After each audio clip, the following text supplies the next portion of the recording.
joining. Okay, so we have joined here today for a webinar on care of the living, impact of palliation on the patients and their families. The idea behind this webinar itself was that even if a patient goes on to supportive care or to the end of life care, they continue to have multiple needs, and it is very important to ensure that they get palliative care, they have a good quality of life till the end.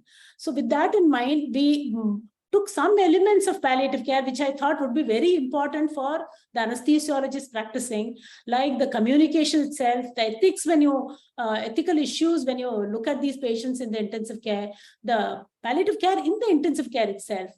All these will be didactic lectures followed by a panel discussion wherein we will be talking about the recent Supreme Court judgment on advanced directives, because there's a lot of queries on how this is done. Some of us in the palliative care keep discussing it, but when I talk to the other doctors, they are not even aware of it. So this is something that I wanted people in the anesthesia fraternity also to be aware of and to know what can be done. So with that idea, this whole thing was, designed. So I expect that you will learn more about withdrawal, withholding, what exactly they are, what are the things that can be withdrawn and withheld, and so on, and about the Supreme Court judgment. So to take care of the didactic lectures itself, we have an eminent personality who's chairing the session, Dr. Sushma Bhatnagar. Karthik, can you share her slide, please, her CV? Madam is welcome, madam. And please take the chair. She is the president of Indian Association of Palliative Care since 2018. She's a former head, National Cancer Institute, Jujhar, AIMS. She's a former IASP council member. She is nominated by ASCO Women Who Conquer Mentorship Award. She's a member of the Implementation Task Force of Lancet Commission, report on palliative care, convener of DNB Palliative Medicine. Next, she is founder of DM and MD courses, has research experience of 33 years, and she has multiple journal publications and has attended many conferences. She doesn't need introduction, you all know her. So over to Madam to chair the session and take it over. Thank you, Madam. Thank you, Dr. Kalpana. Thank you very much. Actually, today I'm very happy. I'm happy because SOAPC officials thought about this topic, and where they are discussing all high-end topics, sometimes one lung anesthesia, sometimes thoracic, sometimes pain management, and very good topics on oncoanaesthesia they are discussing, which are technologically savvy and where we can say that technological advancements are happening. But definitely when they thought of this topic, I think this, without discussing this topic, I always say that medicine itself, in whichever branch it is incomplete if we will not discuss this topic. So I'm really happy and I'm honored, Dr. Kalpana, that you chose me to become a chairperson for this session. So I'll start with the first speaker. Karthik, first speaker is my dear friend Seema. Actually, before I read her CV, I want to say one thing about Seema, that Seema, you all know that she is an excellent teacher and good researcher, because she has done so much of good research, and she has published fantastic papers and contributed to a literature in a big way in various areas. But whenever I listen to her in any of the meetings, any of the conferences, there is always something to learn from her lecture. So I always, I request everyone, please listen carefully, because there will be so many hidden things which you will learn. And especially when she teaches communications and counseling and all these things, I think there are so many hidden things which you will learn and which you have never learned in your day-to-day practice. So I consider Seema, you are an excellent teacher. Right now, Seema is working, we all know, as an associate director in research and education at Karunashray, Bangalore. She is one of important faculty member of our Cancer Treatment Center program, which is governed by Lian Collaborative. And she is also honorary tutor of from the School of Medicine, Cardiff University. She is also a member of Quality and Clinical Advisor Board of Palliative, Mumbai. She's national faculty of Indian Association of Palliative Care, and we listen her lecture all the time in all the courses. And she is Central Council member right now from the South Zone. She is course chair of certificate course in psychology in palliative care, because this is going on so well, and I keep hearing so good comments from this course.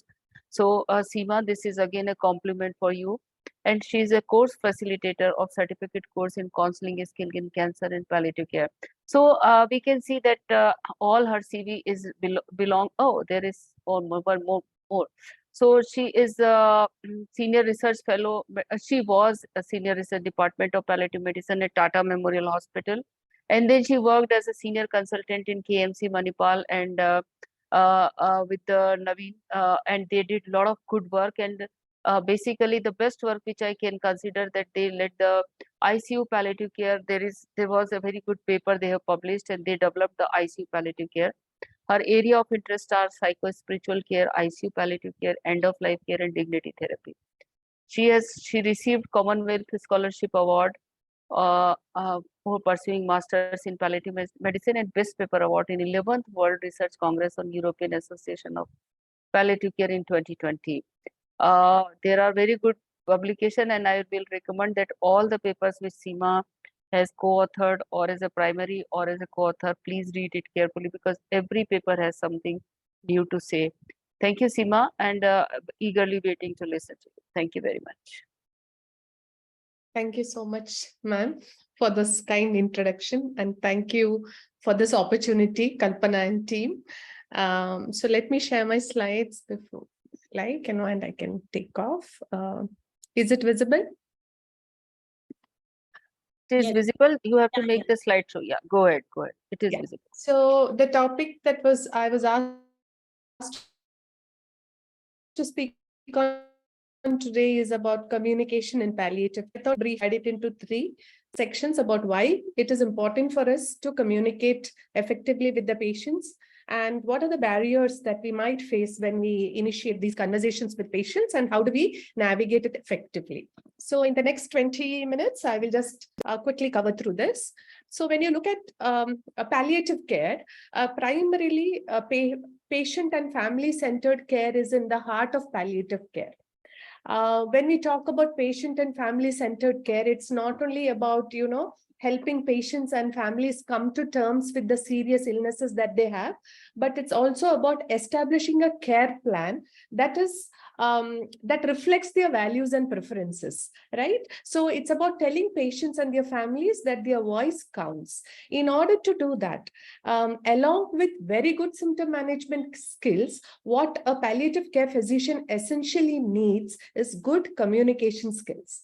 And I will not be exaggerating when I say that high quality palliative care depends on good communication skills, So when you look at what all are we talking to patients in palliative care, you can see how complex and challenging the whole situation is, right from the time of breaking bad news to discussing serious news to discussing prognosis, about the transitions that occur in the illness journey. When we talk about goals of care, these are all, we talk about death and dying, we talk about providing support. These are all very complex and challenging conversations that we have.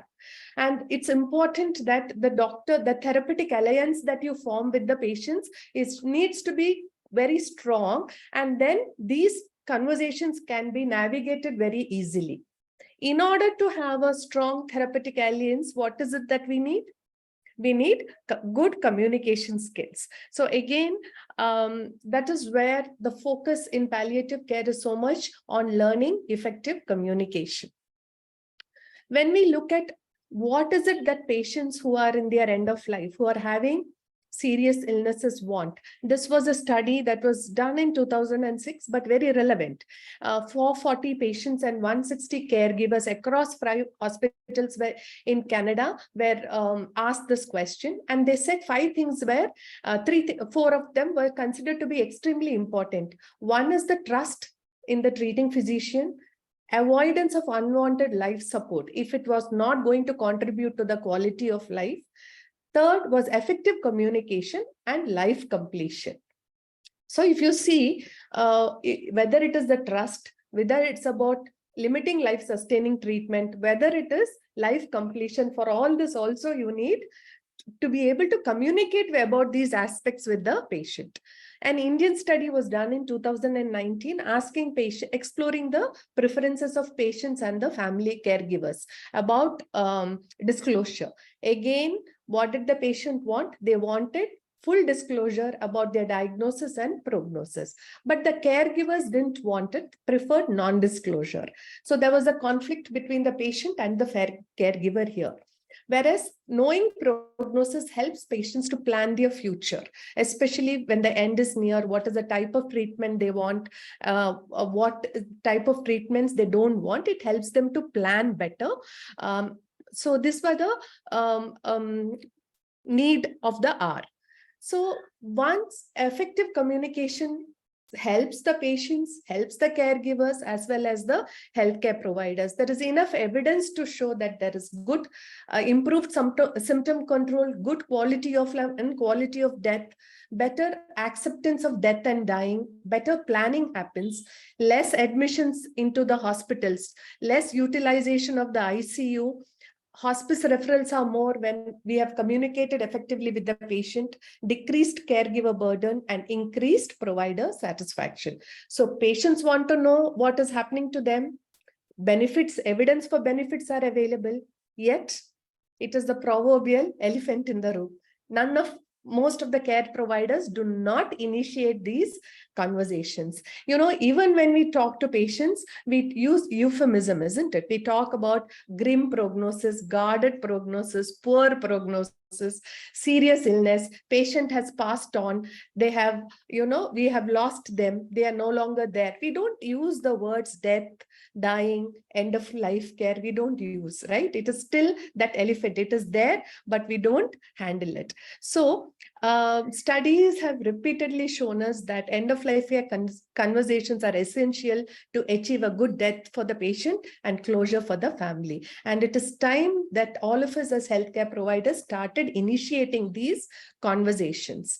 Barriers are many. Some barriers are from the healthcare provider's side. Some are from the patients themselves. Some from the culture and the family dynamics that come in. So primarily, it is the fear and our inability to handle the distressing emotions of the patients that sort of prevents us from having these conversations. Going ahead, Neela was a 40-year-old homemaker with 2 young school-going children who had metastatic lung cancer with disseminated bone metastasis, has developed paraplegia secondary to spinal cord compression. So as a doctor or you are rounding, one of the questions Neela asked was, will I walk again? I would like some of you to put in the chat box if it is possible about what would be the answer to this question. I'm going to show you some answers. You can pick and choose from that. Given that this was a young lady in so much of distress with with young children, one of the first things that come to our mind is, let's reassure her, isn't it? Don't worry, it's going to be all right. Sometimes, right now, maybe it will get better with time. We are doing everything we can, or we should be able to face whatever comes in life, right? We want to reassure her, isn't it? And it will be better. Sometimes you want to avoid talking to her. You know what? I will talk to your husband about it, right? And then you want to deflect off and say, by the way, I gave you medicine yesterday. How was your pain? Or maybe you feel very sorry for her and you say, I'm sorry about this, and you nod and walk away. So which one of it would you choose? You can put the number in the chat box. Are these appropriate behaviors? Are these not? 3. Absolutely. So I'm hoping the answers will come. Okay. We are doing everything we can. It could have been worse, isn't it? Most of you have chosen 3. Okay. All these are what we call as blocking behaviors. These are not right. These are something that we should not be telling the patient. Okay, this will block any expression of the feelings that the patient has. And, we are pacifying her prematurely, giving her false reassurances. These are all what we shouldn't be saying, right? So bear in mind, what we think is the right thing to say may not actually be right? So that is where we have to learn.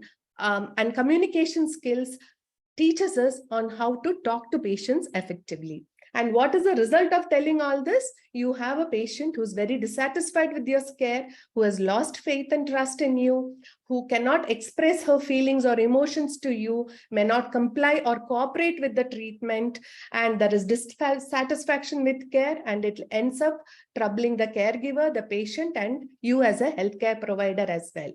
Remember, there is enough evidence to prove that many complaints about medical care in the area of advanced illness can be traced to communication deficits rather than to medical negligence or defective care. Okay, so it's mostly communication that is extremely important. And there are sufficient evidence-based techniques that helps you on how to communicate better. So for breaking bad news, you have spikes protocol, breaks protocol, guide protocol, ABCD. There are plenty of these protocols available. For talking about prognosis, there is ADAPT. To have goals of care discussions, you have REMAP and serious illness conversations guide. Essentially, they look at 4 steps. One is prepare yourself to talk to the patient. As a healthcare provider, you need to be prepared. 2, you should be first, before telling the patient anything, you need to understand what does the patient already know. Once you do that, the second action step is to inform the patient about the disease or whatever you want to tell them.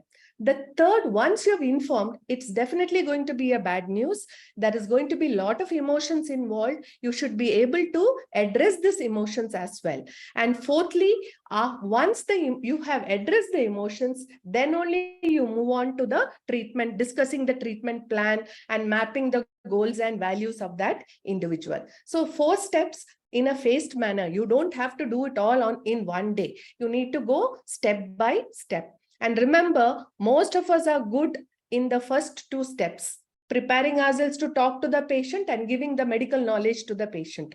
Where we lack is learning to address their emotions and helping them to devise a plan for the management. These are 2 areas where our skill sets are more or less lack. So I'll run you through it fast. When we look at the first step, preparing yourself, learn about your patient, not about only the disease the patient has. It is an individual there that will help you in forming that human connection, make the patient comfortable, choose to have this conversation in a private room because there's going to be outflow of emotions.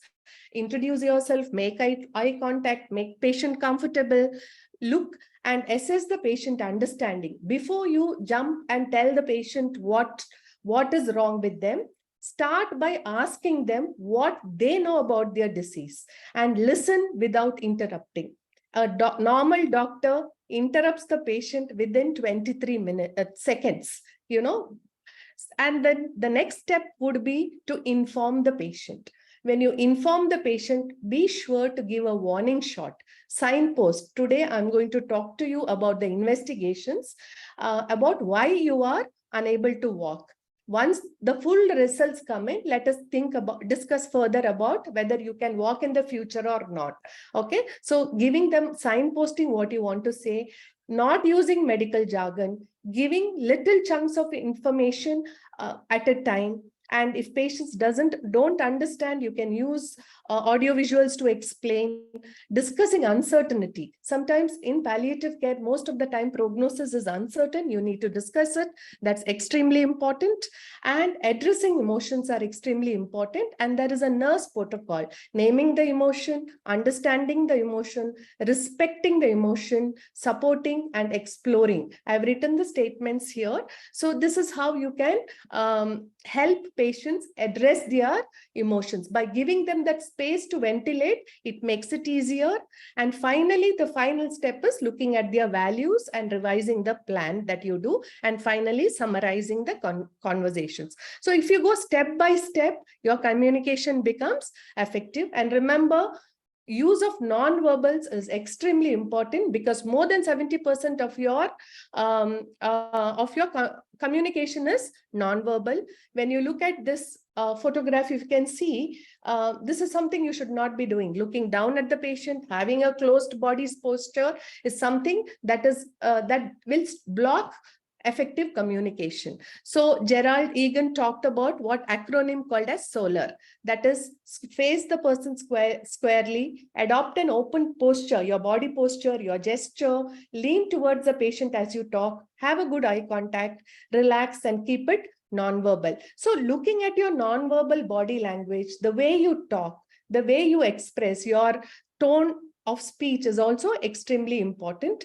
And to show the patient that you are actively listening to what they are saying, sometimes you can use repeating, paraphrasing, reflecting, and summarizing what the patient says. These are different techniques that you use to ensure that you reassure the patient that you are listening actively.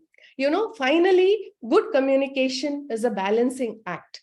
What we need to do is ensure that you do not harm the patient by talking to them without thinking. There is information that has to be provided, but that has to be provided, and the emotions that patient experiences also have to be addressed. Just doing one or the other is not sufficient.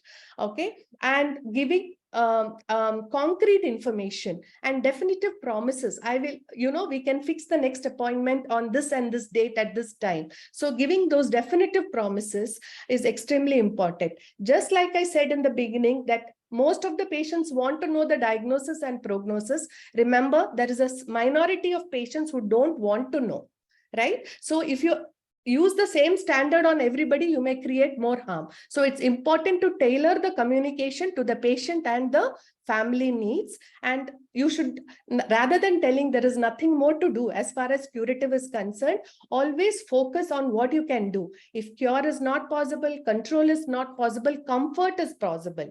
Instead of telling you look great when the patient is, knows that they are having a serious illness, it's better to say you look great, but I know that may not always be the case. How do you feel right now? So expressing your empathetic understanding of what the patient is going through is important. And rather than having a standard approach, remember, it is the age of precision medicine. Communication is also should be individualized. And like I say, it takes two to tango. Communication is always about a dance between the communicator, that is the healthcare provider, and the patient who is on the other side. Titrate the information based on the response you get from the patient.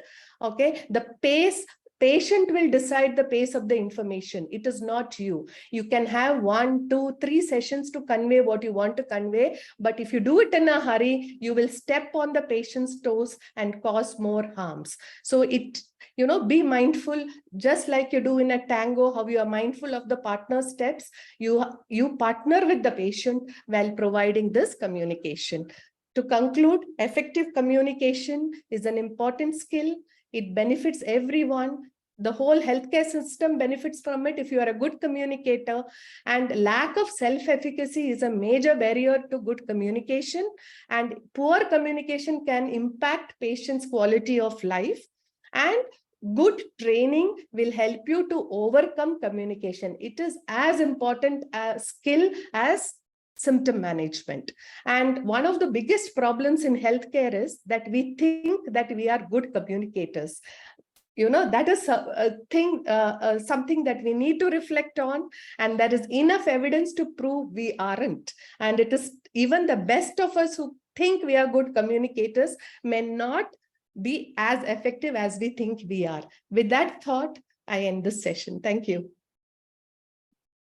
Thank you, Seema. As usual, it was an excellent, super talk, Seema. It was such an important topic, and I think there were so many silent features and silent points so we will take the question answer at the end. Now we start with the ethics in palliative care.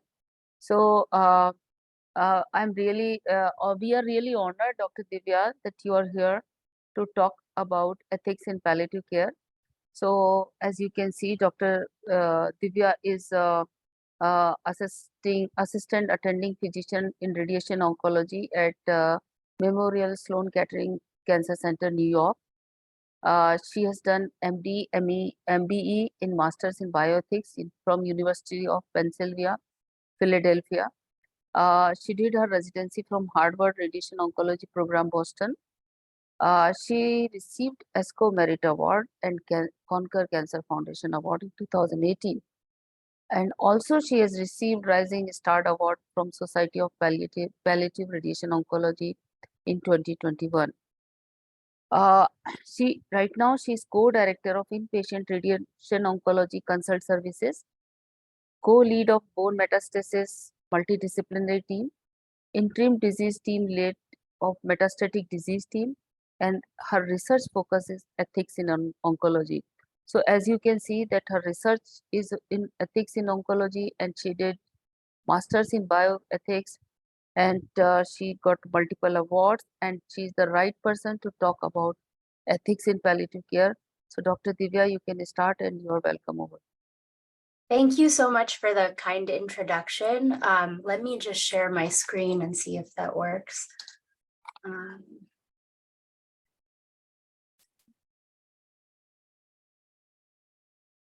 you all see my slides?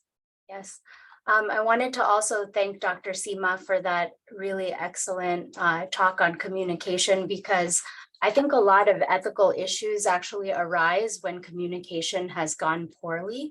And so this case is actually less about communication, but hopefully will illustrate some of the basic principles of bioethics that we use to kind of guide our decision-making when ethical issues arise.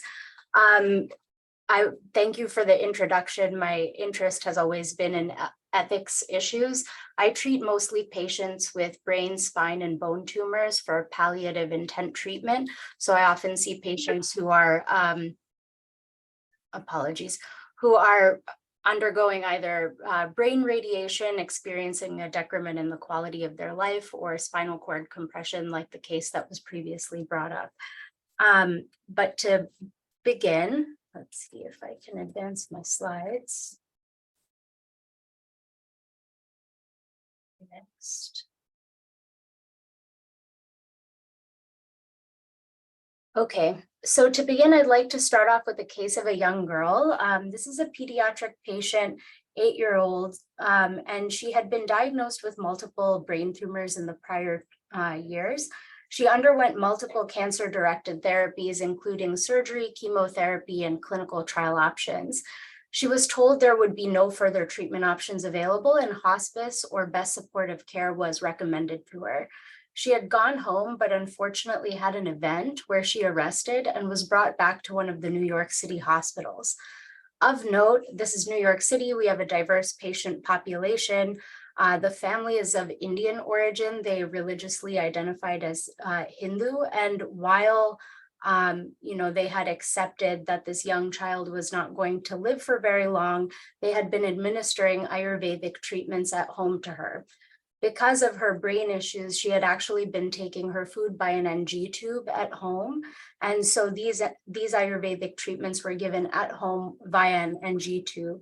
And they had requested that these treatments would continue when she was admitted.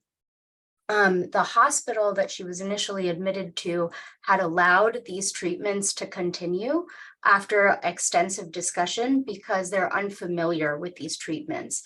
And so, and they have standards for what types of treatments that they feel comfortable administering, usually FDA approved or clinical trial approved drugs.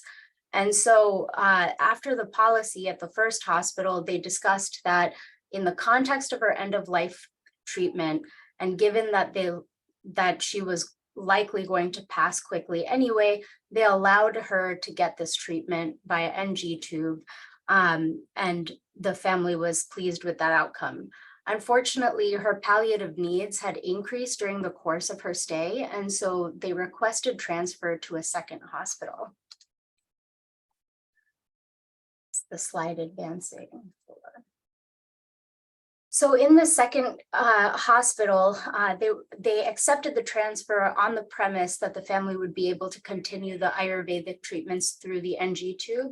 However, at the second hospital, the rules and regulations were such that the hospital staff was not allowed to administer any medications that are not FDA approved or without listed dose and quantity, so either or.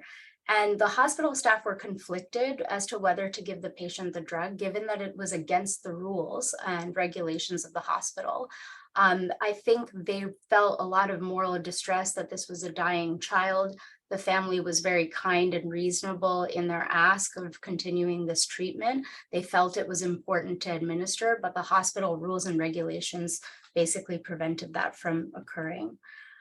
So I use this case to set up, there are a lot of ethical issues to get into, but I think it's actually a nice demonstration of the four main principles that we use to guide our decision-making and kind of deciding what the right thing to do is.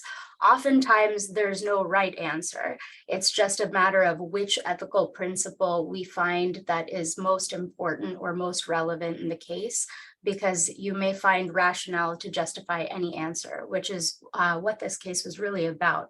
So to break down some of the ethical principles in conflict with each other, in the American healthcare context, autonomy is often the presiding ethical principle, particularly at the end of life, particularly in cancer care.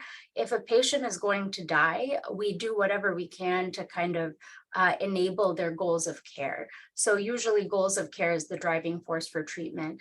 And the truth is in America, we often do allow many patients to continue a lot of non-life prolonging treatments and non-palliative interventions for the sake of patient autonomy, especially if there's any degree of uncertainty. If we were practicing in a more resource constrained setting, for example, or if we had national healthcare with certain guidelines, we may be less kind of frivolous with the patient autonomy. But, it's very common where we see patients who, request chemotherapy and there's uncertain benefit. We know that there's some progression-free survival, but what that means for their overall quality of life and overall survival is really uncertain, but the family really wants it. And if they really want it, then we're like, okay, sure, we'll give it. And you can say what you want about our resource allocation and our budget on healthcare spending, but that's usually the medical practice in my context. In this particular case, the family's autonomy was that they really believed that this medication was going to provide some benefit. And actually at home, they had been administering this medication. If they had been at home and she had been home with hospice and didn't have inpatient palliative care needs, she would have taken that by mouth. Her family would have given it to her. If she could have taken it by mouth, she would have gotten it even in the hospital. We don't police what food patients eat and don't eat. It's because it was through an NG tube. So, one could make the argument that this policy doesn't really respect patient autonomy and is maybe even a little bit ableist, because again, if she was able to take food by mouth, she would have actually probably been taking it and her physicians would have been none the wiser. It's because she needed it to be administered by nursing care that it even came up. The first hospital really permitted the practice of her taking this medication under this rationale, but it still had to conform to a policy designed to protect the hospital from liability. The second hospital also prioritized liability, but had come to the opposite conclusion. And both policies are not necessarily created to recognize a patient's right to choose a treatment. It's really designed to protect the physicians from getting sued. And I'll get into that in the next bit of it. But the variability in policy, where a patient's rights are respected versus where they aren't, these situations at the end of life are already rife with a lot of emotional attacks. They can be really confusing. And when you add this extra layer of what do these policies mean? How do we enforce them? We're not even dealing with the emotional aspect of the patient care. We're dealing with bureaucracy. So, it does raise the question of whether or not policy actually permits patient autonomy in the way we think is ethical.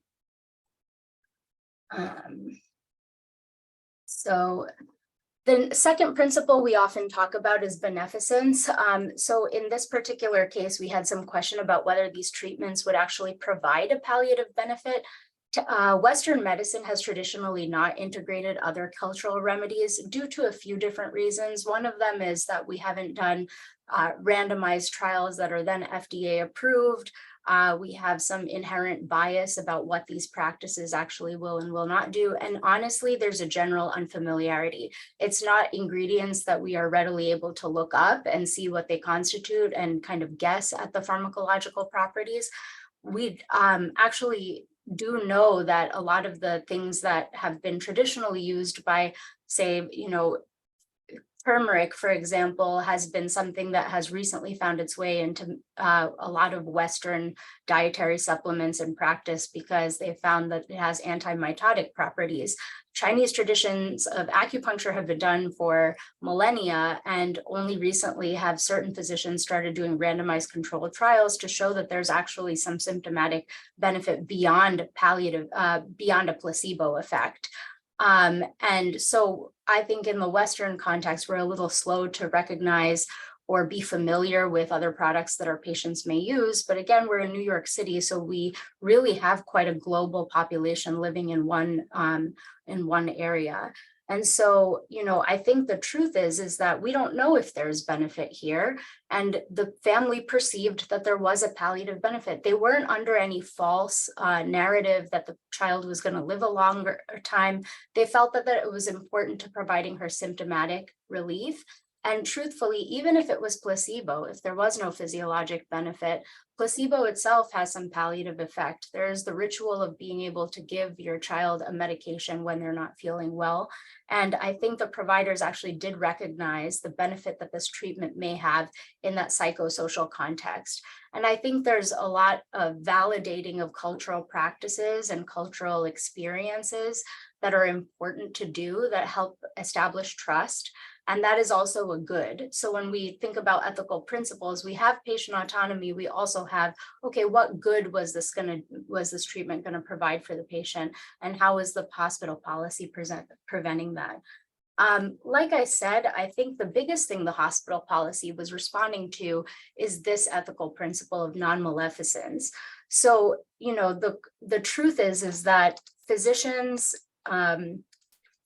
and in American medicine, institutions of medicine shape policy to do no harm. We have a fairly litigious, or at least litigation fearful practice of medicine. And so in most hospital policies, if there's any ambiguity, we will err on the side of doing no harm. This is actually what also drives a lot of our policies around medical aid in dying, which in the US is not allowed except by state. So there are a few states that allow it, but part of it is because the idea of perhaps resulting in either a medical complication or death is something that hospitals and doctors want to protect themselves from being sued or being found to be culpable later. And so for this reason, and then of course, people don't want to have unregulated ways to cause patients harm. So the idea that the medical institution could be responsible for an event that's going to shorten the life expectancy of this girl, or even cause her some type of complication that may in turn cause the family distress, is the reason this policy exists. And furthermore, if the family had been allowed to administer this treatment, the hospital administration argued that any patient could ask for anything, including illicit recreational drugs. They might even ask for poison. They might even, what does this enable down the line? So on the basis of the slippery slope philosophical argument, even though the providers argued in this case that no matter what, this child was going to die and she was probably not going to live much longer, what the hospital was fearful of was what this could imply if they overturn the policy. So there's a fourth principle that we look at called justice. I did want to mention that justice has multiple interpretations. The first and most traditional interpretation of the justice principle is one of distributive justice. So what do we do when we're in a resource poor setting or a resource limited setting? For example, even organ allocation. So if you have a limited number of organs, how do we equitably distribute? Most recently with COVID, what do we do when we have a limited number of ventilators or vaccines? How are those distributed? How are they done equitably and fairly? However, we have started understanding justice as also one of equity in access to medicine. And in this, one of the biggest points of discussion about this case in the ethics committee was that in some ways, the family experienced both a benefit of a stereotype and a negative of a stereotype. One is dismissal of a cultural practice in a medicine that they were used to taking. So there's a kind of othering of Ayurvedic treatment because we're unfamiliar with it. We're unfamiliar how to integrate it into our practice, particularly at end of life. And, there's a lack of evidence, so we haven't bothered studying it because we're not interested in it here in the US. So in some ways, they were the recipient of poorly enabled holistic care because we are not familiar with those treatments. However, there was a lot of robust discussion about the fact that actually this family played into a positive stereotype of Asians and Indians in America, which is they were so kind, they were so respectful, they were very soft-spoken. These things actually made the health practitioners really want to help the family and grant an exception in this case. The truth is there's a lot of negative perceptions about Black Americans in our country that has the healthcare system is positioned to perceive them as angry or difficult. There's lots of literature on this bias. And the truth is if the racial identity of the child had been swapped, if her family had behaved in any other different manner, would this exception have even been considered? Truthfully, the answer in America is probably no. And so for that reason, the hospital had actually granted this family an exception. They had granted them an exception because they wanted to help, because the family was so nice, but they didn't overturn the policy. And I think that's a dangerous thing to do, is to grant exceptions without changing policy and let the policy reflect special circumstances for end of life. So I'll get into that in a moment. So when we have intersections of policy and law and end of life decisions, like most rules and regulations are designed to give the smallest risk to the institution, and harms are often thought of physical, so medical complications and death, but there's existential harm in denying individual choices around palliation, particularly because end of life, there's usually nothing more that evidence-based medicine can do other than palliate pain, symptoms, these other things. So how do we integrate, things that are outside the box, spiritual care, cultural respect, and how do policies both protect the institution and the choices of the patient? I think in this case, there could be an argument made that the policy itself is a good one if you're considering the cancer care continuum, but at the end of life, to allow some leeway around that, I think is important. And a policy could be written in a way that allows that, instead of, granting a one-time exception based on the identity and the perceptions of the patient, which leads to a lot of problematic choices and variable enforcement. So I wanted to end with that and hope that some questions come up in the discussion section. But I hope that gives you some food for thought about how we apply some of these ethical issues around complex cases at the end of life with cancer patients. Thank you, Dr. Divya. Thank you very much. Beautifully, you have explained with an example all 4 aspects of ethics, and especially amenities in palliative care setting, how to apply all those 4 aspects. It was an excellent presentation. Thank you very much. So we will take the question answer at the end. Dr. Kalpana is already taking care of all the question answers. She is collecting. So our last speaker of today's seminar is Dr. Mani, and Dr. Mani, I think not a single person in India is those who are working in intensive care, end of life care. I don't think that any person who is working in these 2 areas is not knowing it. So Dr. Mani has done extensively, not only in the end of life care contribution of the literature, but he is the one who has took the lead to develop SOPs, what exactly government should do, what exactly hospitals should do, and how to make the hospitals, those who really want to provide good end to the patient, how they can feel safe without worrying about the legal barriers. I think there are so many things I can say without reading your CV, Dr. Mani. And we are again really fortunate SOAPC officials have chosen you, and all the audience, those who joined, almost 58 participants. I think everybody is waiting to listen to you. Just to introduce that where Dr. Mani is. Dr. Mani is from Delhi. He is right now working in the Yashoda Hospital, Ghaziabad. He is Director of Clinical Services and Chairman of Critical Care and Pulmonology. And his achievements, I think, are many, but just to enumerate: past president of Indian Society of Critical Care Medicine, past editor of Indian Journal of Critical Care Medicine. He is the lead person of end of life care guidelines and corporeal rank assist. His area of interest, as I have told you, end of life care, ethics, and law for treatment limitation, respiratory support, and healthcare administration. Thank you very much, Dr. Mani, for joining, and everyone is waiting to listen to you.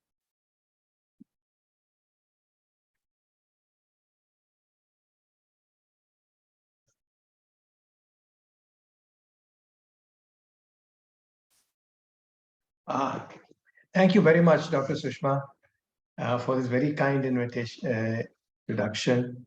So, today the two halves coming together is the focus of attention. ICU and palliative care. They're not polar opposites. In fact, they belong to the same space and essential part. So both together make not just 2 + 2, but they make 11. They make a lot more than that. So I would like to quote this Marcel Proust novelist, famous novelist from France, who said the voyage of discovery consists not in seeing new lands, but having new eyes. So they are complementary to each other, and they add value to how you approach a patient. It is actually fitting new eyes and seeing medical care in ICU not as a technocentric care, but as a more holistic one. It is technology for the human being, not the other way around. So you can see that they are not polar opposites, they are conjoined twins. And in fact, their goals are complementary to each other, and they are similar, but having different orientation and focus. So saving, rescuing, prolonging life, the focus in intensive care, alleviating suffering, which can be of many dimensions, 4 different dimensions, Cecily Saunders told us. So that's a primary goal, but secondary goals, again, in intensive care, we are alleviating suffering, trying to improve quality of life, not only in the ICU, but post-ICU as well. Whereas saving or prolonging life is not antithetical to palliative care. You may, in fact, add meaningful months or weeks to life. So it is not only prolongation, but meaningful prolongation. But you see, we have become very technocentric. Death has become, is being very common in the ICU, but it's become more complicated. Atul Gawande told us so eloquently how complicated death has become. It's not a natural part of life anymore. It's sticking out artificially, as though it is not supposed to come, as though, it has got to happen only in the ICU. So everybody, in the end, knocks at the door of the ICU to come and die here. So that's how our culture has changed. However, intensivists around the world have woken up to this fact. In the last 30 years or so, they've been trying to add this dimension of limiting life-sustaining treatment when the time has come, and to identify when the time has come. So all these precedents for limiting life support is started in the 1970s. It's been there as a tradition in the UK, but in the US it started maybe in the 70s. Now there are legislations around the world, multiple, maybe there are 20 odd legislations around the world, which have decriminalized foregoing of life support, in fact, normalize it in many countries. And there's copious data of surveys of FLS decisions in ICUs and communities across the world. Now it is almost 70 to 90% of deaths in the ICU across the continent, in the US and in Europe, are happening with an end-of-life decision. So it's become that common. However, a lot more needs to be done. We know, two speakers before me have highlighted, medical assistance in death is one extreme form of respect to autonomy, which is allowed in many jurisdictions in many countries and many states of the US. But Indian data are sparse.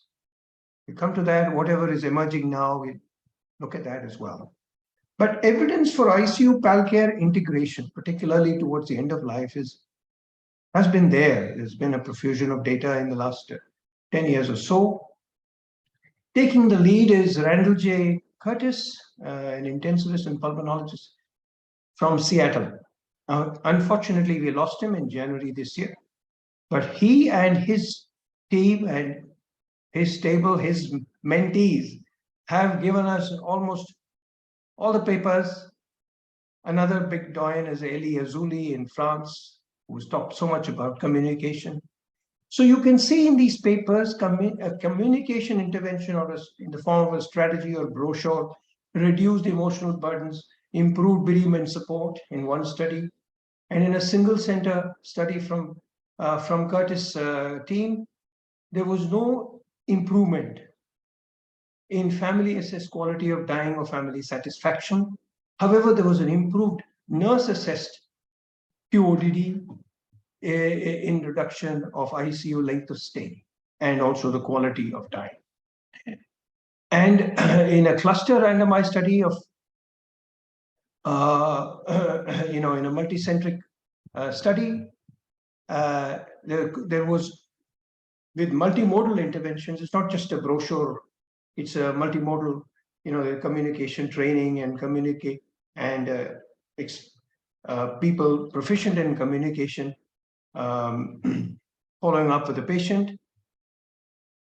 Again, no change in important outcomes. So there is a little bit of controversy there, but if you look at the next wedged cluster randomized trial involving interprofessional family support, that is including a trained nurse, all right, including physicians who are particularly trained in ethics of end-of-life care and communication. So if you did all that, then the quality of communication as assessed by surrogates and patient centricity and family centricity, which is so important, as our speakers before me have highlighted, that it seemed to have made a difference there. But if you had a purely PAL-care driven communication, if the ICU physician outsource it to the PAL-care, then it doesn't work that well. ICU physician has to take charge. He cannot abandon the patient. He has to be there through thick and thin, because that's highlighted. If we don't do that, then there's a risk for PTSD among the family. You can see one famous study, Jennifer Temel et al. From the US. You can see if there is an early PAL-care intervention in metastatic non-small cell CA, what happens? You actually add, as I said, add 3 or 4 months, and you add pretty much symptom-free, better symptom control in those months in terms of scored, anxiety and depression, not only among the patients, but also among the family. So you can see there are 3 models of integrating PAL-care and intensive care. You can have a primary palliative care ICU team enabled or empowered or trained to play both roles. I mean, not as a specialist palliative care, but as a generalist palliative care physician, along with the competencies in ICU. In fact, the competencies identified by the European teaching program for intensivist training program includes about 7 or 8 skills which belong here in this space. Out of, say, 46 or 47, 7 or 8 belonging to this space. So this recognition has been there that the intensivist also must acquire these competencies. A mixed approach where both teams work together, and in selected cases, they complement each other. But if you have a consultative palliative care we don't have many of that in our country. The paucity of palliative care specialists and departments. Of course, it's emerging in a big way. However, if you have a team where you outsource it, intensivists don't participate much in it. That also is a model, but I suppose that model is practiced more in Europe, and the mixed model is in America. And we are, having this first one, and perhaps the second one, as Seema knows, Seema and Naveen Salins practice the mixed model in Manipal Hospital. So this is a very important paper which assessed quality of death and dying, of which Seema was a part, and Professor Sushma Bhatnagar was one of the lead authors. So this is very important, where the experts assess the quality of death and dying in their own countries, and I think it was corroborated independently as well. And we didn't do too well, but there are the experts' opinion of what matters. If there are 13 or 14 of these salient points, then the most important are: we manage pain and discomfort well. Number 2, clean and safe place, environment, and treat it kindly. Right? This soft skill is right up there. It's hard to acquire. Let us not underestimate it. It is a powerful tool in the care of the dying, and in fact, care of only ICU patients, whether dying or not. You can see in the scoring, out of 80 countries, we come pretty low. Where are we? We are here, sorry. This yellow is somewhere else. We are at 59. Okay, we've got a lot of catching up to do. And we can learn from how people have got there at the top. And UK, Australia, Taiwan, these are pretty much high. And even the US is not very high. So you can see that there is a lot that goes into having a high quality of dying index than just having a lot of resources. See, there's a very powerful document called the Lancet Commission on the Value of Death, which was published last year, or maybe January this year, 23. Yeah, no, 22. Sorry, January 22. So at its launch, I was asked to give my comments on the document, which I read and reread 3 times, which was very powerful, very beautiful. And they did a, live. They did put up a tweet and with this cartoon. So I thought it's a challenge to recognize death in the ICU and to talk about death. It's such a taboo subject. It's got entrenched in our brain that we must use euphemisms, as Seema said, and we must always hedge it or duck it or evade it. All wrong. We need to approach it directly, bravely, because death, dying, and grieving in the ICU needs to be managed with skill and empathy and understanding. And it has to be ethically grounded and well-informed legally. And of course, in our country, there was a legal vacuum, so we had to work separately on the legal side in order to that it enables this kind of practice. So community participation is very important, as Pallium India has shown, as Dr. M.R. Rajagopal and his team have shown, that you can develop community palliative care volunteers who are trained and have a network well into the community. And national policy must change as well. So a few years ago, the SCCM commissioned, Society of Critical Care Medicine in the US, commissioned this palliative care in the ICU. What are the needs and how we can produce solutions? And they did an extensive literature review, and there was an expert panel of advisory board, and then they created many guidelines worth looking at. Now, if you look at ICU PAL care, it is not just about end of life care, obviously. That's one dimension, one very important dimension, but it is throughout the trajectory of illness in the ICU. So we need to early implement culture of comfortable, having a patient comfortable, cooperative, and calm. All right, by very skillful use of opioids, multimodal opioid sparing adjuvants, and a humane person and family-centered care culture. You don't keep them out of the ICU. You have relatively open visitation. So you focus not only on the disease and the solutions and the life support, but also pain, anxiety, agitation, delirium. Because delirium, you see, is a culmination of various things you're not doing right, okay, including the sort of sedation you're using. Mobility is very important, right? So analgesia, minimize sedatives, and it should be targeted. So early mobilization, sleep promotion, environmental modulation, family engagement, all this is very important.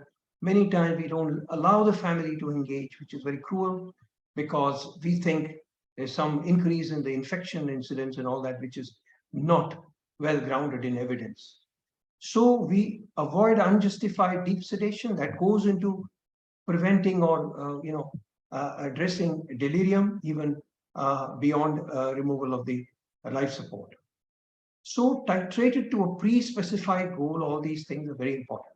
So you don't have to have a terminally ill patient morose and the family morose. This is one of my patients who was facing terminal cancer and very advanced heart failure, right? Both of them quite intractable, refractory, but he's showing a thumbs up sign, right? And all his grandchildren are there showing their thumb up as well. So it can be. And the most powerful intervention, of course, is communication. You can see this paper, which is somewhat old, but it exemplifies what I'm saying. Wright and colleagues published a paper wherein they included end-of-life discussion early out in the outpatients, right, in the clinics. It's very surprising that baseline figures are that only 30% had end-of-life communication in an oncology clinic. I think Dr. Divya will bear me out if that is true. So only 30%. And then if you introduce this intervention to have a discussion, in a systematic way, and not avoiding the discussion, thinking that you are somewhat protective of the psychology of the patient and the family, it's quite the opposite. In fact, the patient's panic disorder comes down. Acceptance of terminal illness is much better. And completing a DNAR order, completing an advanced will or advanced care planning, or appointing a proxy, all these are much more frequent. And the HAD score, the depression score is much lower with the family as well. So this was a follow-up of over 6 months. So we could see that family also didn't suffer, as much. ICU admission, ventilator use, resuscitation considerably went down. So communication is crucial. We have increasingly from this latter part of 19th century painting, right? This is how a doctor behaved that time. Nighttime vigil, leaning forward, and all this was mentioned. Non-verbal communication in place. And now this is what we're doing. We're turning the back, spending more time with the LED screen than the patient. So this is what has happened. Randall Curtis has written a lot, and before he died, this was a sort of commentary, the legacy of interprofessional family meeting, which is very crucial, which is so important. And it begins much earlier than an end-of-life situation. It begins within 24 to 48 hours of ICU admission. So you establish and build a relationship right at the start. Because there's a great deal of uncertainty in the trajectory of intensive care, you express that, and whatever is clear, you provide clarity. Whatever is unclear, you accept and convey upfront. There are areas of uncertainty, and that also is assuring. This honesty is assuring. So at different steps, you communicate. Every time you ask, tell, ask, right, as a principle, and allow the patient to speak more. 70%, speak less. So you can see that an ecosystem that Curtis' team again told us It involves a national culture, national policy, institutional culture and policy, which Divya showed how it impacts on the clinician's mindset, culture, and on the decision and the patient family belief and culture. So all this have to be, all these intersections are there and we have to deal with them separately for a solution. So the barriers and difficulties are very clear in India. In our context, the hospital policy is a problem. Societal norms and taboos and fear of litigation is just overriding everything. And the cost. So many are constrained to go lama, left again medical advice, in anguish, in being abandoned and not getting any palliative care during the time of death. So in 2005, we formulated a position statement from the ISCCM. So these are the steps we brought out from our practice, the best practice that we had in mind. So all these steps are very important. There are 8 steps to an end-of-life decision making. Since then, lots of consensus standards of care have been published. Worldwide position statements, Indian position statement, ISCCM, IOPC 2014, then FICCI illicit, then Blue Maple and ICMR and All India Institute of Medical Sciences, a wonderful paper from Professor Sushma Bhatnagar and her team. And then we also have a legal framework, a model end-of-life care in India from Vidhi Center for Legal Policy. So we made a breakthrough in 2018. We had a common cause versus the Union of India, which declared that the Indian citizen, by virtue of having the right to autonomy and right to privacy, had the right to execute an advancement and to refuse life supporting or any other treatment. So withdrawal and withholding were held to be legal, but it was mired in a process which was unworkable.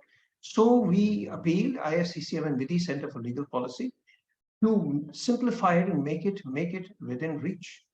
So this happened to us. This is a victory for all of us interested in end-of-life care, palliative care, critical care. So we had this improvement in the way we can legally be in the right in having the withdrawal and withholding decisions. So these are the steps we'll go into when we are having the Q&A session. So data and research in India are emerging, it's increasing. Seema is one at the top, trying to produce some data from India. The scoping review from Seema and her team, on all the research available so far. There's a lack of patient and family perspective, lack of discussion on withdrawal, withholding. So this is where we are. We know we have a mirror to our face. And there's a collaboration, Lancaster and India at the moment. So if we have to change things in India, we need the theory of change, right? Envisioning we have been doing and trying to get somewhere. And then hard look in the mirror now, Seema shows, in her meta-analysis. And all those little papers we've been bringing out. So we need brainstorming, looking at facts in the face, and then trying to look for solutions. Even small steps will make a difference. I think we have a small step just taken by simplification of the legal process. We have to put evidence together, generate and put evidence together, and different things may come together, but we have to be champions in our own milieu, and it will happen. So my message is that we need a culture change. It's a very important part of the ecosystem that impacts on our end-of-life decision making. We need culture change from technocentric to human-centric care. We need to shift to the whole person care. We need to integrate palliative care principles throughout the disease trajectory, not just in end of life. Use innovations towards a patient and family-centric care. And advocacy must carry on, must go on until we achieve our objectives on the ground and at the legislative and policy levels. Thank you very much. Thank you for your patient hearing. Thank you very much, Dr. Mani. It was so good. Wonderful lecture. Wonderful.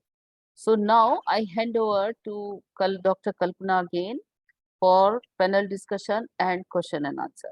Thank you all three speakers. You were excellent.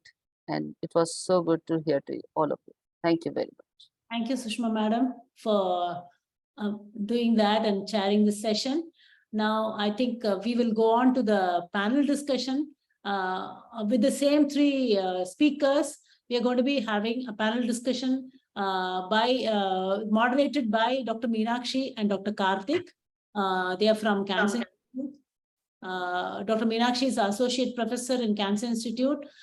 She's given up her anesthesia practice for the last 1.5 years and is the coordinator of our DNB course and is full-time in palliative care now. Dr. Karthik is from AIMS. He's done his oncoanaesthesia from there.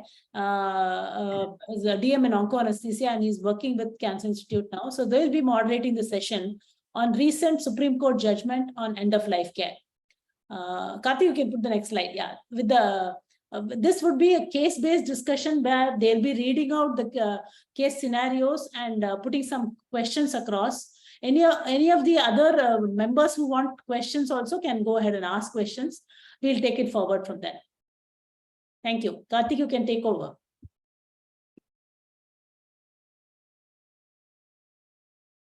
Thanks, ma'am, for the introduction. Request all the participants and our esteemed faculty to bear with us for a little while longer.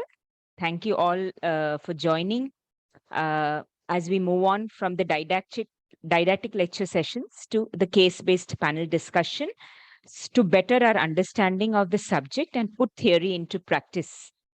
So we have put together some case scenarios which you as perioperative physicians are likely to encounter in your setting.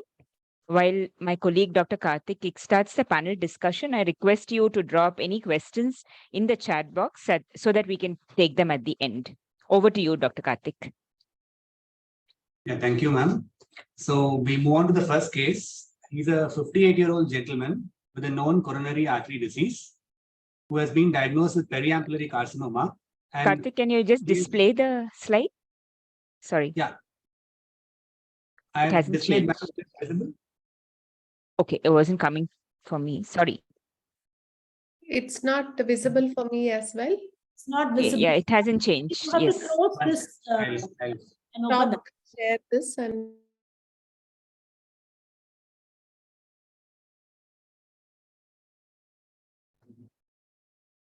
Now is it visible? Yes, yes. Thank you. Yeah. So we move on to the first case. It is a 58-year-old gentleman with a known coronary artery disease with a periampullary carcinoma. He's been recently diagnosed with periampullary carcinoma and he has underwent a Whipple's procedure with curative intent. And his post-operative course was very stormy. And in the second post-operative week, he developed sepsis and multi-organ failure. And he's currently on mechanical ventilating support for ARDS. He's on vasopressor support and renal replacement therapy. So it is now nearly 3 weeks of ICU stay, and the treating team is considering further treatment to be futile. So an advanced care plan has not been discussed with the patient or family yet. So I would like to pose some questions to the panelists. First to Dr. Seema, ma'am. I would like to ask you, can you elaborate on what should be discussed amongst the treating team and who actually constitutes the treating team for this patient? Because he's in the ICU, he's been operated, who all constitute the treating team and what should be discussed amongst them? And how do we take the physician's consensus on the futility of care? How do we take forward this consensus on futility of care with the patient if he is, in this case, he is not awake, and his family members? So on the aspects of communication, how do we proceed, ma'am? thank you, Karthik, for this excellent case. So I'll answer your question about what constitutes a team first, right? So this is a classic scenario where there are multiple care providers. Isn't it? You have in the critical care, it depends upon the hospital that you are in. Was he in the closed ICU or was he in a open ICU. So when you look at it, if it's a closed ICU, pretty much the primary provider would be the decision makers would be the critical care physicians, isn't it? If it's an open ICU in collaboration, probably with the oncologist, it's is what you would look at. But also remember, it's not only the doctors who form a major part of the team. There are nurses, there are allied health professionals, and there are resident doctors also. So though the primary clinical decision making would be made by probably the domain experts, here I'm assuming it is oncologists who would be, and the critical care physicians, the communication of that futility should be with all the team members. Because remember, the families might talk to the nurses more frequently than they are talking to the doctors. So once you have made the decision of futility and documented it, it's important to communicate it to the other members of the team as well, right? Before you communicate it to the family. And the second aspect is you need to have a clinical consensus there. If there is conflict, then that is something that you resolve together in the team meeting. Did I answer that question of yours? Yes, yeah. Yeah. The second question is about how do you go about communicating it to the family once the clinical consensus has reached and everybody is on the same page and futility has been documented. Then it is, as Manisha rightly mentioned, if the palliative care team is there in place, then involve them also when you have this conversation with the patient. And remember, all the primary domain expert, primary physician who's in charge of, and the palliative care physician all should enter into that conversation together. Because some questions probably the critical care physician will be able to handle, some the primary oncologist who has seen the patient all along may be able to handle. So it's important to have a multidisciplinary meeting with the family and involving all members of the family. Important decision makers are extremely important. You don't speak to one person, you find out who all constitute the family. If they cannot be present physically, ensure that they are on call and communicate with the family. Meeting has to be with the whole family, not with just whoever is available. So it has to be a planned procedure, just like you plan an operative intervention. This has to be planned, prepared, the time kept for this. All clinicians should be available, family should be available, and it is as important as an operative procedure. There should be background work to it. You just don't go in and walk in the corridor, meet whoever is there and convey the discussions to them. I think that's something that you have to be mindful about. Yes, ma'am, sure. That was a very good answer. And so the next question would be to Dr. Divya, ma'am. From the ethical standpoint, once the physician has considered it futile and explained to the relatives, is it ethical to consider withdrawing support in this patient? And if yes, why? And is withdrawal of support different from withholding support from the ethical standpoint? I think this is a really excellent question, and I think it's important that it started with the communication related question, because in this particular case, I think one of the most important things to prioritize is building trust and making decisions together. So if we're not talking about a crisis contingency situation where you have a known shortage of ICU beds, which may be the case, I think when we talk about futile treatment, I think the most important thing to communicate with the patient is that continuing the treatment will likely cause further harm with no benefit. I think when communication is not clear around that, it's harder to build that alliance. Usually people will say no treatment is possible, or no further treatment, or you can choose to do everything, or you can choose to do nothing. The all or nothing communication can oftentimes cause the ethical conflict, because the truth is, the way this conversation could be framed is that we don't expect recovery at this point, but there are these alternative things that we can do to provide comfort. And if you start with the communication aspect, a lot of ethical issues actually get sidestepped. But if we talk about those rare circumstances where the family has a fixed belief that they have to continue ventilatory support, these are actually situations in which our hospital ethics committee gets called. And that way a tertiary party is making the decision so that the trust between the provider and the patient is not compromised. And the kind of third modification of the scenario is what happened during COVID when we had ICU bed shortages and ventilation shortages and all of that, is that that's why crisis contingency planning is so important, to have a set of policies in place that make it neutral. You know, they're thought about in terms of bias, you know, what are the medical criteria that need to be fulfilled in order to define what futile care is, so that people don't perceive that care is being withheld from them or withdrawn from them unfairly compared to somebody else. And to answer your second part of your question, if withdrawal of support is any different than withholding support, I think from an ethical standpoint, the actual answer to that question is not really. However, the perception of the family is it may be very different.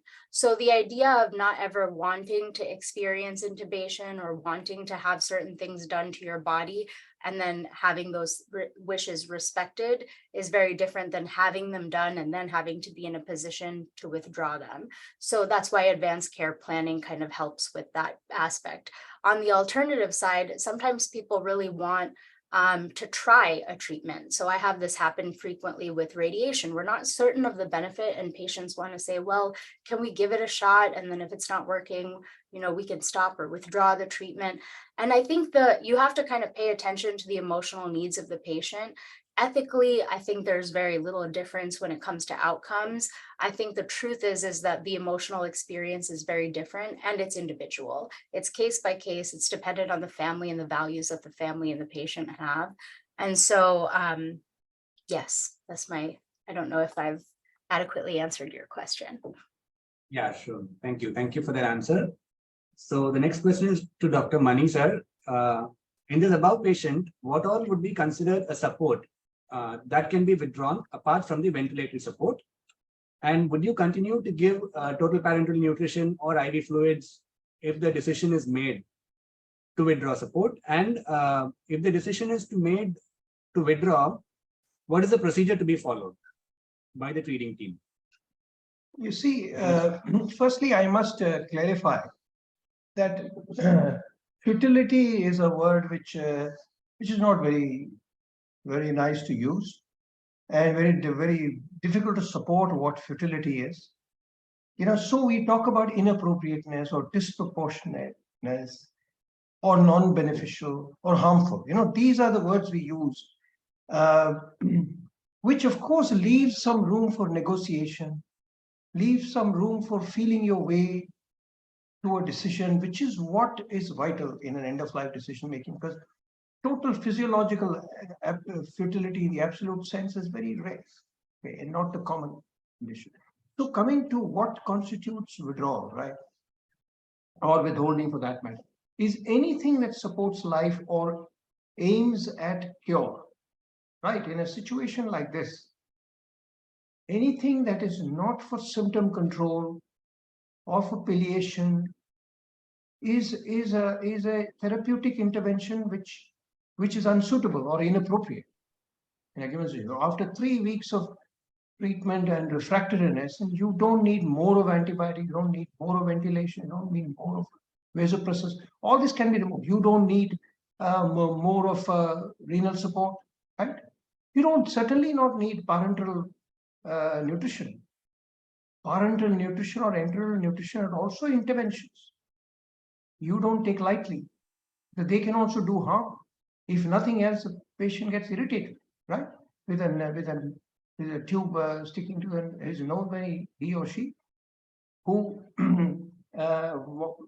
something that is non-beneficial and unconsidered, unwanted by the patient, is redundant and can be withdrawn, right? That includes antibiotics, includes transfusions, right? In fact, there are many other extraordinary interventions these days ECMO, intracardiac defibrillator, right? And all the ICD, intracardiac devices. If you go back to the basic principles of ethics as defined by Divya, the 4 things. Now, the autonomy, beneficence, and non-maleficence, and justice demand that all of these interventions, which are artificial, right? I don't mean a transplanted organ, I mean device, right? Artificial, whether it's inside the body or extracorporeal, can be withdrawn. And withdrawal, withholding are safe, ethically and rationally they are same. Because if you allowed the one and not the other, it would be a travesty. If you didn't allow withdrawal, and then you don't even want to give a trial of intensive care when you're uncertain. Now, what do? You either undertreat the patient or you overtreat the patient. You undertreat if you don't put the patient on a ventilator and give a trial, right? And if you overtreat, if once having been put, you realize it's not working, then you can't take it off. So you can't have a one-way ticket, right? So if you want, that's why withdrawal, withholding are both considered together, except in very few places in the whole world. And they also have found some ethical way of getting around the question, right? So withdrawal is possible, should be done. In fact, in most places where these decisions are common, withdrawal is more than withholding. Okay, although it is very proximate to death when you withdraw, it's emotionally more challenging, is emotionally more difficult to take a decision, but it gets easier and easier as we take these decisions. If we fight shy, then we can't do it, ever. And the procedure which we follow, sir, how do we go about it? How do we start? You see, I have always followed the ISCCM guidelines, okay, and never have had a problem. I've withdrawn ventilators, I've withdrawn all kinds of, I've withdrawn even ECMO, right?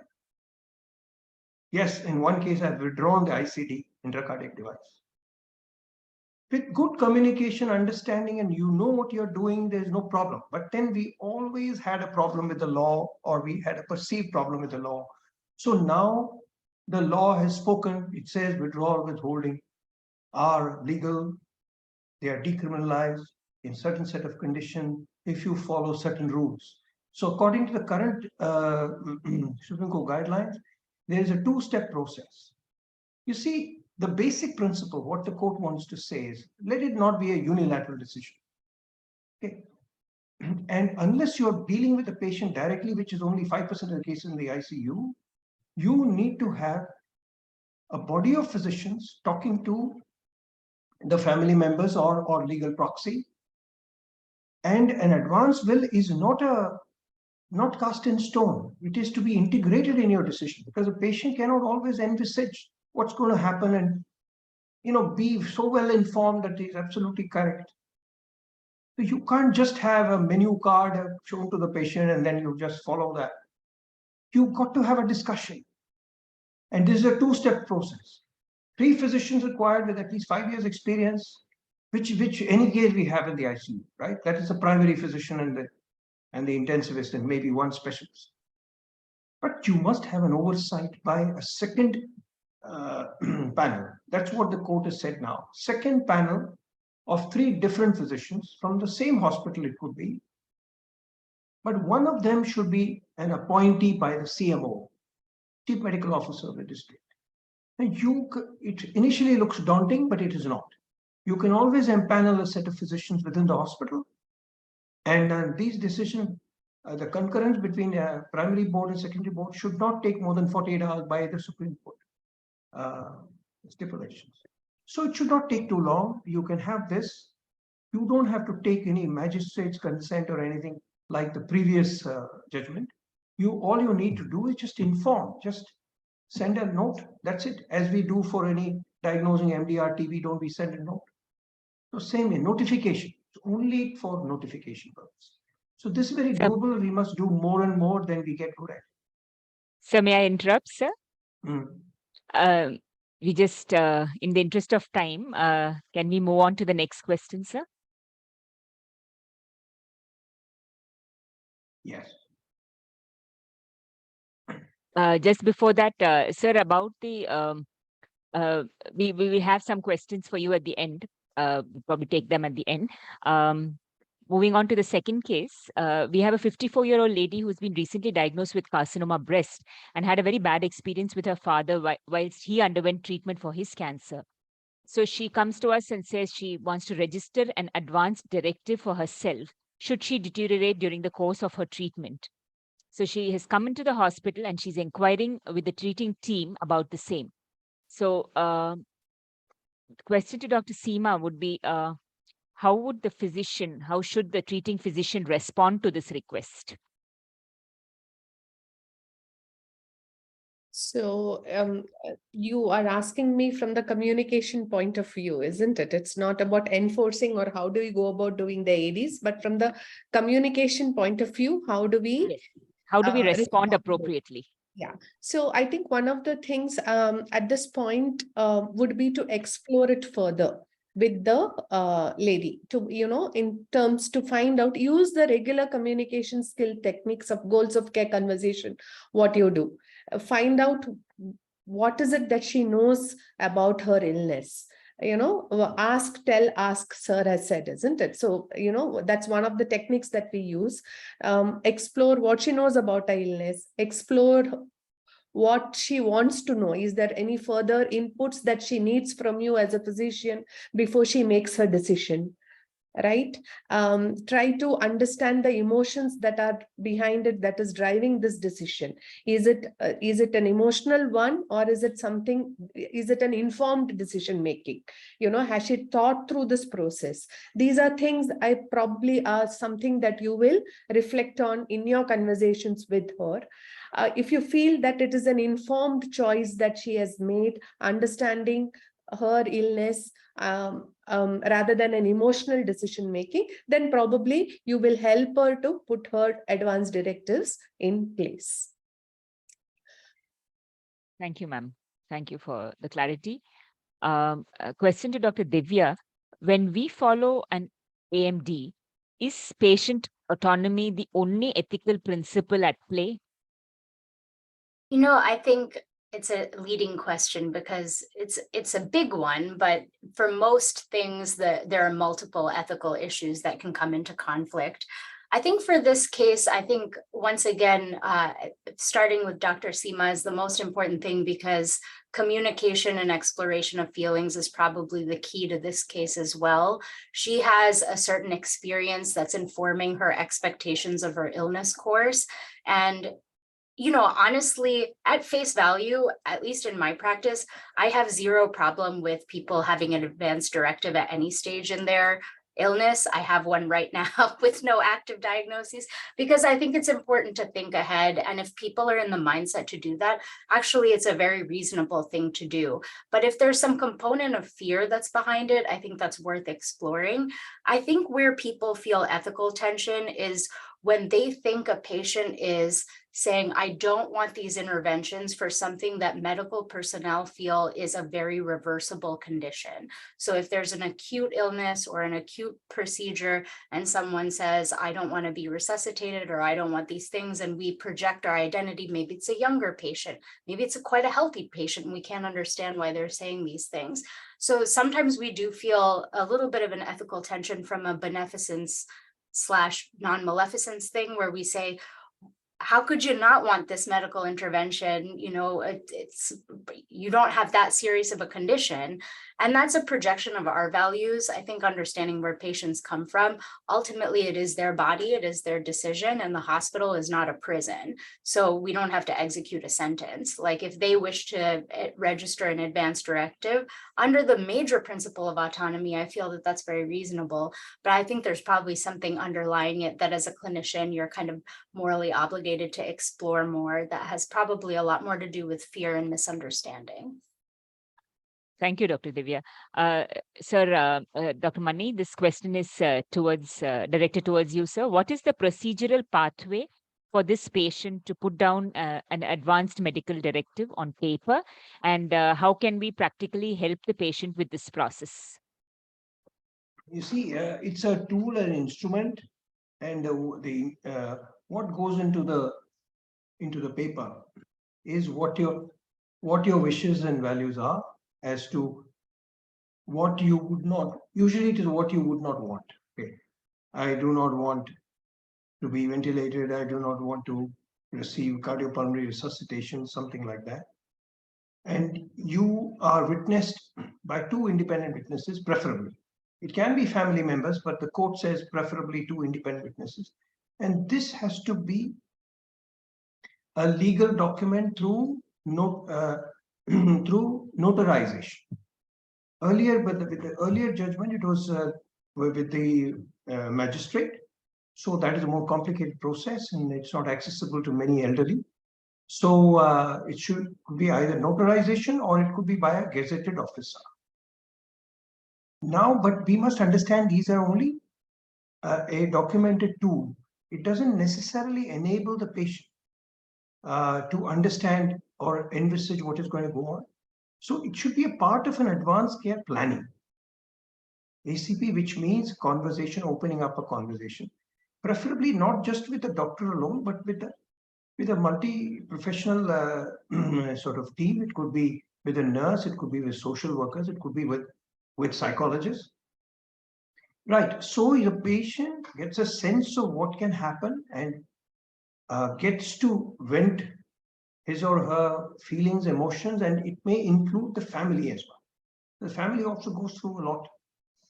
So that if you have a process, advanced care planning process, backing the execution of advanced will, it is most effective and most representative of the patient.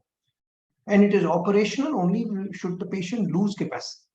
So when the patient is in full possession of the faculties, then he or she executes this instrument. And it becomes operational and represents the values and wishes should the patient lose capacity. If the patient retains capacity, then deal with the patient directly when the time comes as to what the wishes are. Thank you, sir. Thank you so much. Karthik will go on with the next case. Meenakshi, there are some questions. Should we address them? Okay. Yes, ma'am. But let's make this case very short and succinct. Yes. So this is the last case. A 57-year-old gentleman who was diagnosed with carcinoma colon. He has underwent his due treatment and is now disease-free. During that time, he had written an advance directive. And now, after being disease-free for 2 years, he's diagnosed with an uncomplicated goiter, for which he is posted for a hemithyroidectomy. And intraoperatively, he develops arrhythmias and has a cardiac arrest. It could be an inert reason. And with an advance directive in place, which was written 2 years earlier, now that advance directive says that do not resuscitate. So now what should we do? We should go ahead with the resuscitation. And this cardiac arrest, if resuscitated, he's expected to recover completely. So with this background, my question to Dr. Seema ma'am is that, how do we communicate this catastrophic event to his family? Like pointers on how to start the communication with the family. Can you hear me? Yes, ma'am. Yes, ma'am. Some fluctuation in the internet. I'm sorry about that. So I'm going to answer this purely from the communication perspective. Not about whether we need to resuscitate or not. How do you communicate this catastrophic event with to the family, isn't it? So Yes, I yes. think communication protocols remain similar. It's about, what you do. It's communicating a bad news, Spike's protocol, what you generally use.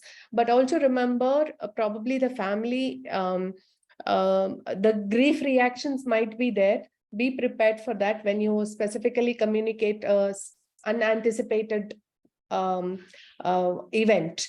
Always the grief reactions of denial, anger, etc. Are bound to be, you will be at the receiving end of it. So you need to be mindful of that, and probably have some members of the team who are more familiar with the patient with you when you go to communicate these events with the patient, and always the senior members of the team with good experience and good rapport with the patient family are the ones who have to initiate this communication, and the rest of the spikes, as you say, isn't it? It's extremely important, and being very transparent and honest in your communications about, about the events that happened inside the operating room, explaining it step by step about what happened and what has been done. Talking about this is also equally important. And as the speakers have mentioned previously, if you're uncertain about what is going to happen, acknowledging that uncertainty and sharing it with the family, being very honest about certain things are also important minders that you have to keep when you communicate. Yes. Thank you, ma'am. And question to Dr. Divya, ma'am, is that are we fulfilling all the tenets of medical ethics if we do not resuscitate this patient because a medical directive, advanced directive is in place? This is actually my absolutely favorite case that we're discussing because there are a couple of things. One is, I'll just say off the bat, so at least in America, the Advanced Medical Directive is a legal document, but it's not legally binding, which means there are cases in which you can overrule it. Specifically in a lot of hospitals that we have in America, for this exact reason, when a patient signs up for a surgical procedure, this document is revisited. So there is actually a mandatory reversal of DNR status when people have procedures, because what we know of procedural resuscitation is actually the outcomes are very reversible. So they don't really reflect what the patient's intentions were about an end of life planning. You're artificially intubating a patient that you expect to have control over their breathing. There are things that can happen where you need to undergo cardiopulmonary resuscitation, but it's in a controlled environment, and actually surgical resuscitations or procedural resuscitations end up having wildly different outcomes than resuscitations done on general medicine floors. So at most hospitals, there is a logical and mandatory reversal of DNR status or DNI status when a patient signs up for a procedure, because how can you, if you say, I don't want to be intubated at the end of life, how can you be intubated for a procedure? So that is a built-in safeguard against situations like this. Now, the opposite sometimes happens where you have a patient at the end of life with cancer, and they have said, I really don't want, I don't want anything done, but like, let's say I want a G-tube placed, or I want, like a palliative Tenkoff tube placed, something that is providing a palliative benefit, and they undergo a procedure, and say an arrhythmia happens in that setting, and now you've intubated the patient because you reversed the DNR status, but they actually did not want to have a prolonged intubation. The conversation around that's very different. So the Advanced Medical Directive is one signal of an overall toolkit where you're identifying the patient's goals and values. And the most important part of that is actually identifying the healthcare proxies who can speak to the experience and what the patient would have wanted, when these little logical, like, yes, they wanted this, no, they didn't want this, are actually not situationally comprehensive. But the opposite comes up a lot in my context, because there are patients who are dying who get a procedure that's palliative, and then this ends up happening. But for most institutions here, we talk about it before they consent to a procedure. Thank you, ma'am. So question to Dr. Mani sir is that in India, are these situations when the physician, in the best interest of the patient, can override the advanced directive and go and resuscitate? And should the treating team go over the advanced directive in each admission so as to validate it for that specific visit and different events during the same visit? See, advanced will is not very frequently executed in India. It's an extreme minuscule minority, but I would expect this to pick up. Now, what I would do, we don't have mandatory policies like what Divya described. So you see, you can't take one ethical tenet to the exclusion of others. That's not possible. Now, Beauchamp and Childress, the classic of tome of bioethics, it says that all the four need to be balanced. If there is tension between the two, you have to resolve them. It's not that you ignore. I do have the obligation, though patient has the right to autonomy, I have the obligation for beneficence and non-maleficence, and to act fairly and justly. That I can't relinquish. That is also, that's a part of me. That's my right too. There's a professional right to act according to professional conscience. Now, it's a completely reversible event of arrhythmia that has taken place. I would be obliged to correct it. And for the simple reason that it is for a benign condition you're operating, and you don't have the background, immediate background to suggest that this is futile or non-beneficial. So if it is a potentially beneficial, reversible thing, I would override with proper reasoning the advanced medical directive. Right? I would do it. And at the spur of the moment, I don't have too much time to go back and discuss. I would act in protecting the life in this case. Thank you, sir. Karthik, can I take Kalpana, ma'am? questions? We are a little, overshot the time a little bit. So there is, so I think I'll go on to the questions, Karthik. Is that okay? Yes, Yes, sure. ma'am. Yes, ma'am. Please. A very interesting conversation about the ethics in the various situations, but then we've really taken a lot of time. So, which very often happens in such scenarios. So there's one question about the fact that whether a DNAR order is legal in our Indian legal system. So I think that Dr. Mani. Of course, without a shade of doubt, DNAR is perfectly legal, although it is mired in a lot of biases and prejudices. Always, for reasons best known to people, they think it was, they conflated it with the euthanasia, active euthanasia, and they thought legally it was not allowed. Legally, it was not mentioned. That doesn't mean it's not allowed. But So, the law is very clear. Withdrawal, withholding. What is DNAR? It's a withdrawal. It's a withholding only. It's the simplest withholding decision. DNAR, DNAI. And now we have the sanction of a guideline from ICMR, which is a statutory body. ICMR guidelines on DNAR was published in perhaps 2020. Yeah.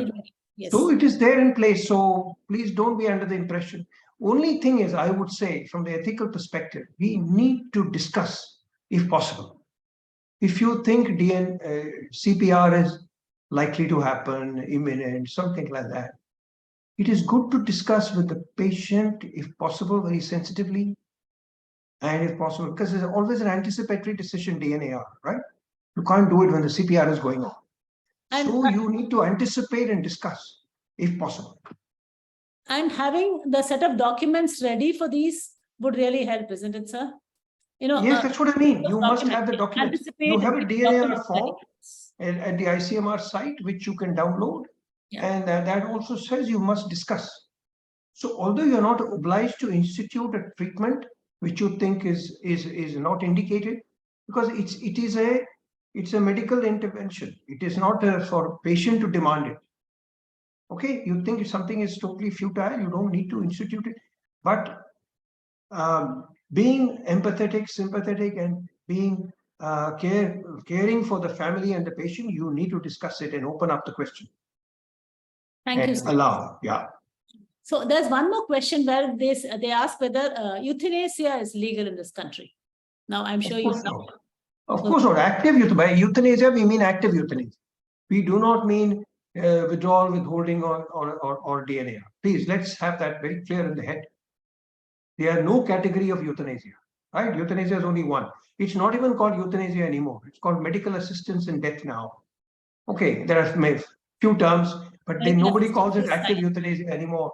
Medical assistance in death that is done for voluntary requests, not in an ICU setting. Okay, voluntary request through a certain set of safeguards, and not many people go for it. I think in the state of Oregon, it was first started in the US, and not so many. I mean, not even 1,000 so far. I think it was like late 1998 or so, this law was passed. So what I'm saying is not a common situation, and we don't need to get into it now. We need to create a culture of appropriate FLSD, first up. Thank you, sir. I think again, there's one question about whether the form is available, which is very much, you already answered that question. So I think we would at this point stop. Thank you, Dr. Mani. Thank you, Dr. Seema. Thank you, Dr. Divya, for the wonderful discussions on these aspects. Back to Dr. Anjali and to complete and finish the discussions.